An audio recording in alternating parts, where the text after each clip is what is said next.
When people are looking for a home to buy, I always expect to hear about specific school zones. They will say, I want to be in this or that school zone, but not these others.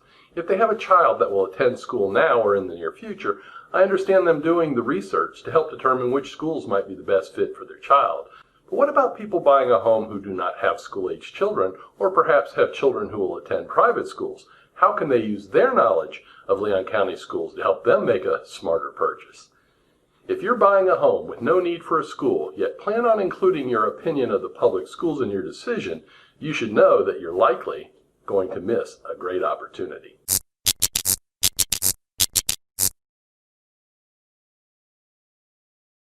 Hi, I'm Joe Manausa, author of The Business of Getting Business and the creator of Manausa.com, where I've helped tens of thousands of people buy and sell homes. I would like to help you too. If you already are a subscriber, thank you and welcome back. If you're not a subscriber, please consider becoming one now. We offer the most thorough and accurate housing market reports on YouTube, plus answers to your real estate frequently asked questions, and we also provide virtual tours of some of the most beautiful homes in Tallahassee. Simply hit subscribe to get started, and the bell so that you're the most informed buyer or seller in your next real estate transaction. There are so many factors that go into choosing the best home for you and your family. The factors specific to you will be different than those from many other families, as they will include decisions that are based upon your goals, your needs, and your wants. The purpose of today's video is to specifically address the issue of public school zoning in the selection of your next home. I'm not suggesting that this is the only factor that concerns a home buyer. Rather, I'm showing how school zones could impact any home buyer during the selection process. If you have school-aged children and have specific schools you would like them to attend, then it's fairly easy for you to restrict your search to those school zones. But what about people who either do not have school-aged children, or if they do, they send them to private schools? If you fall within this majority of home buyers, how do you factor in public school zoning when you buy your next home? If you're thinking that it does not matter, then you're not thinking like many of the buyers we work with. Many of them are worried about resale value and believe school zones are a factor in future home values. I've seen couples in their 60s come in and say they want to be in a good school zone because they know it will affect the future value of their home. And they are right. So let's explore this a little further. While I'm restricted by a code of ethics and a few Florida statutes from sharing an opinion on the quality of any specific school, I can assure you that is not an issue with today's topic. Let me propose a method for you to use your knowledge and opinions of the local schools to your advantage when buying a home. Remember, everybody has their own opinions and their own measuring criteria, but for the sake of this video, we're going to assume that you have classified all schools into one of two categories: acceptable and unacceptable. Most buyers will say they want to be in an acceptable school zone. That way they can sell their home for more money when it comes time to move and sell. At face value, that makes a lot of sense.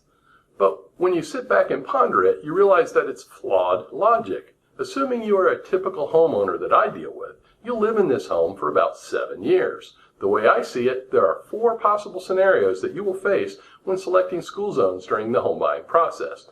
They are: 1. You buy a home in an acceptable school zone, live there for 7 years, and then sell it, at which time the school zone is still acceptable. 2. You buy a home in an acceptable school zone, live there for 7 years, and then sell it, at which time the school zone has become unacceptable. 3. You buy a home in an unacceptable school zone, live there for 7 years, and then sell it, at which time the school zone remains unacceptable. And 4. You buy a home in an unacceptable school zone, live there for 7 years, and then sell it, at which time the school has become acceptable. In the first example, buying and selling within an acceptable school zone, you pay more to buy the home, pay more to live there, and then you receive more when you sell it. In the second situation, buying an acceptable and selling unacceptable, you pay more to buy the home, pay more to live there, and then receive less when you sell it. In the third choice, buying and selling within an unacceptable school zone, you pay less to buy the home, pay less to live there, and then receive more when you sell it. In the final one, buying unacceptable and selling acceptable, you pay less to buy the home, pay less to live there, and then receive a lot more when you sell it. Whether the school zone is acceptable or unacceptable, history has shown us that appreciation will occur roughly the same rate across all school zones. And history has also shown us that schools can change. They can go from acceptable to unacceptable and vice versa. Homes located in an acceptable school zone sell for more than those in an unacceptable school zone. And therein lies the opportunity for people who will not be sending children to the schools for which their home is zoned. By purchasing your next home when you have no use for the school in an unacceptable school zone, you'll save money when you buy, you'll spend less on your monthly payment, and then you'll enjoy at least market appreciation, but also have the potential for above market appreciation. The logic that it takes an acceptable school zone to get top dollar is correct, but it fails to consider the discount one receives for buying in an unacceptable school zone. There is little chance that buying a home in an unacceptable school zone is going to result in the school getting worse, right? But if you live in a home for 7 years, a trendy acceptable school today could very well be unacceptable in the future when you sell it. This means that there is inherent market risk in today's acceptable school zones and none in the unacceptable school zones. Why pay a premium for a location that has no value to you? Why not get a nicer home in an area where parents of school-aged children are not shopping? Take advantage of the upside potential of buying a home where you receive a discount due to the school zones and you'll come out ahead regardless of what the future holds.